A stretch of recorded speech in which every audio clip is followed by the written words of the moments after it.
Hi అండి అందరికీ. Videos తీయడం ఏమో కానీ మా పాప అల్లరి మాత్రం మామూలుగా లేదు. ప్రతిదానికి నేనున్నా అంటూ గ్యాస్ దగ్గరకు వస్తుంది, స్టూల్ వేసుకొని నిల్చొని ఈ వంటట తను చేస్తుందంట. పప్పు కావాలి మమ్మీ, ఆనియన్ కావాలి మమ్మీ అని ఏం తీయదు బిడ్డ అంటే, నేను ఏం తీస్తలేను కదా, చూస్తున్నాను కదా, ఆగు మమ్మీ నేను కూర వండుతా మమ్మీ, ఆగు ఆగు. మా చిన్నోడైతే అస్సలు ఆగట్లేదు. అత్తమ్మ దగ్గర ఇచ్చి నేను ఈ పనులన్నీ చేస్తూ ఉంటే ఒకసారి వచ్చి ఏడుస్తూ ఉంటాడు, కాళ్ళ దగ్గర వచ్చి నిల్చొని ఏడుస్తూ ఉంటాడు.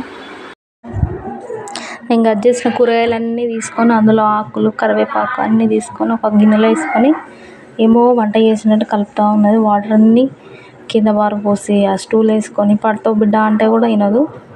ఫుల్ అల్లరి చేస్తుంది మా పాప అయితే. మీరు మీ ఇంట్లో కూడా ఉన్నారా ఇలాంటి అల్లరి పిల్లలు? కామెంట్ చేయండి.